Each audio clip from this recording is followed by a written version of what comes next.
Mənfi yüklü iyonu müəyyən edin. Mənfi yüklü iyon bilirik ki, anion adlanır və mənfi yüklü olmaq üçün elektron sayımız çox olmalıdır. Birinci hissəcik müsbət 2, ikincisi mənfi 1, üçüncüsü də müsbət 3 hissəcikdir. Deməli, burada anionumuz olacaq yalnız Y. İyon rabitəli birləşmə metal və qeyri-metal arasında olan birləşmələrdir. Y variantından başqa heç bir birləşmədə metal rabitəmiz yoxdur.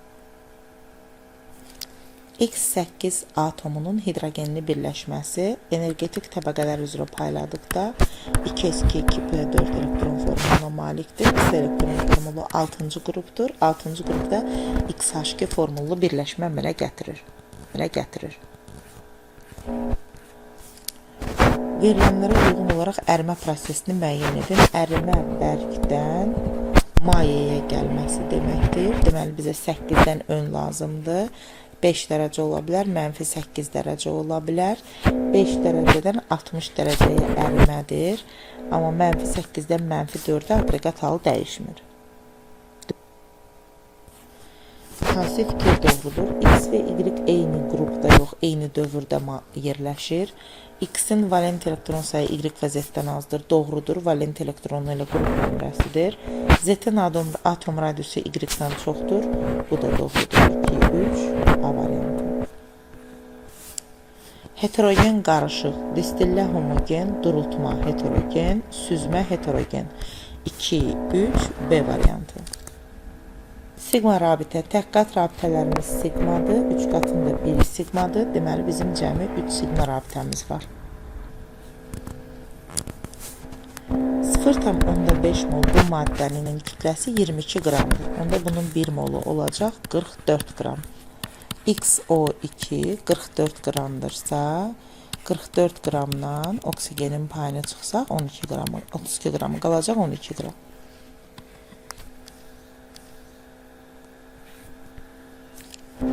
0,2 molu 11,6 qram olan maddənin 1 molu 58 qramdır. 1 molumuz da MR-ə bərabərdir. Hidrogenə görə nisbi sıxlığı soruşur. MR bölə 2 düsturundan hesablanacaq. 58 bölə 2 eləyəcək 29.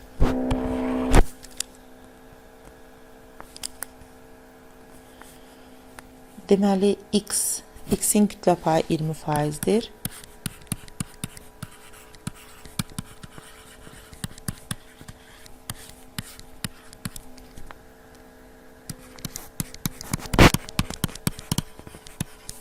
X'imizi buradan alırıq 24. Bizdən duzun kütlə payını istəyir. 24 plus 96 eləyəcək 120 qram.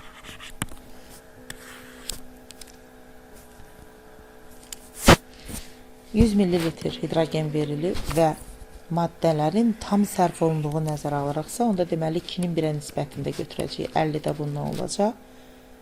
X-i hesablayın, 50 ml. Kükürt bəsit maddədir, helium bir atomlu qazdır, hava qarışıqdır, neft qarışıqdır, natrium metaldır.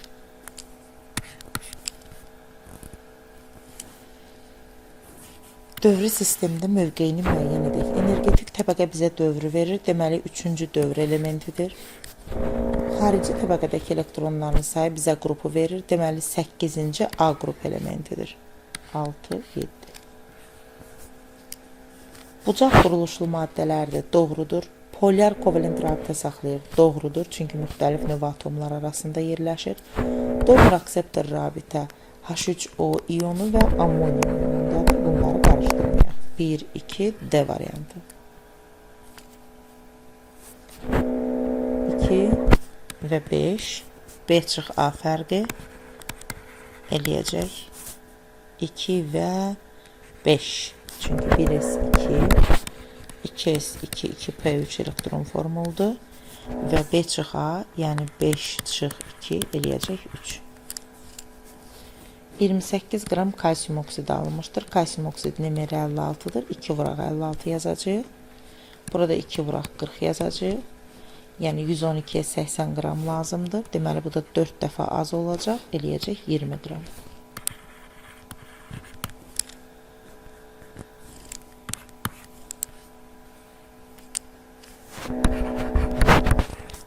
6-2 molekul rabitəmiz var. Elektron sərf olunub soruşursa, cəmi 4 elektron. Silisiumun elektronlarının konfigurasiyasını yazaq.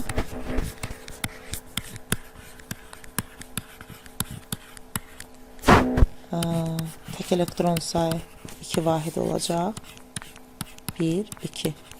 Ümumi P elektronlarının sayı 6, 2, 8 olacaq. Deməli, 1-in cavabı 2, 2-nin də cavabı 8-dir.